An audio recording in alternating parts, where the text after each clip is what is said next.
Sebelum masuk ke ceritanya, ada baiknya klik subscribe, like, komen, dan jangan lupa aktifkan loncengnya ya guys.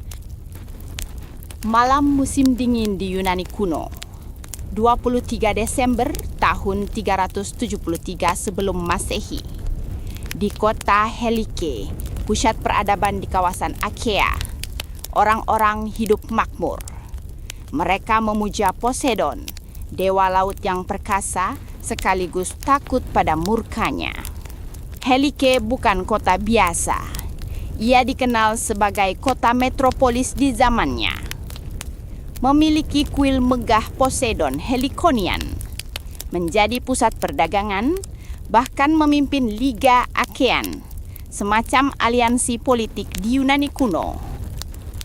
Namun, pada malam itu, semuanya berubah. Sejarawan Diodorus Siculus dan Strabo menulis bahwa binatang-binatang anehnya gelisah. Anjing-anjing melolong, tikus-tikus, ular, dan serangga lari meninggalkan kota berbondong-bondong. Penduduk tidak menyadari bahwa hewan-hewan itu merasakan sesuatu yang tak terlihat. Lalu, menjelang tengah malam, gempa bumi dahsyat mengguncang Helike. Tanah terbelah, dan sebelum orang sempat melarikan diri, tsunami raksasa menyapu seluruh kota. Dalam hitungan menit, Helike lenyap di bawah laut.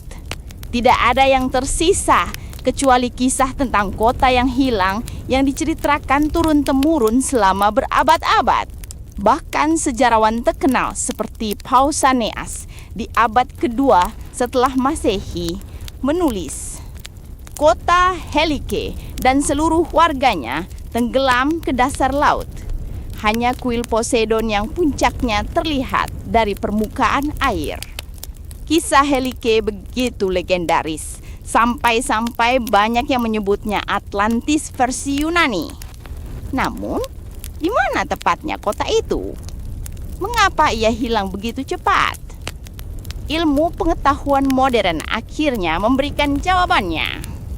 Pada tahun 1988, sekelompok arkeolog Yunani yang dipimpin oleh Dorat Katsonopoulou dan ahli geologi Stephen Soter memulai pencarian di Gulf of Corinth, kawasan yang diduga menjadi lokasi hilangnya Helike. Mereka menemukan sesuatu yang mengejutkan.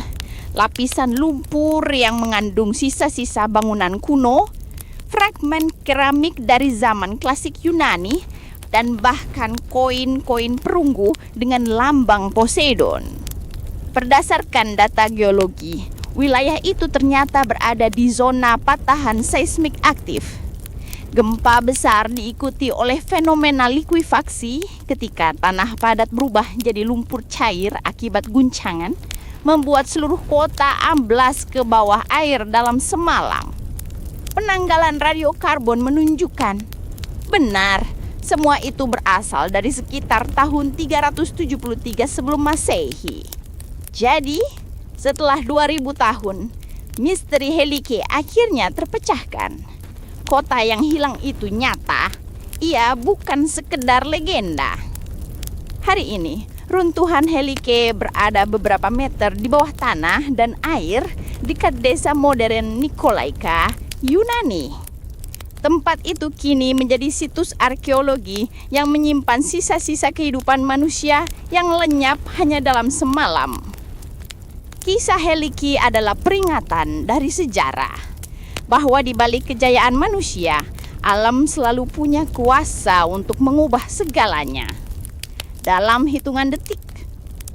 Dan mungkin itulah mengapa kisah kota yang hilang selalu meninggalkan rasanya ngeri, sekaligus kagum di hati kita. Seolah-olah kita sedang diingatkan bahwa tidak ada peradaban yang benar-benar abadi. Sekian untuk cerita kali ini. Jangan lupa follow untuk cerita Api Unggun lainnya.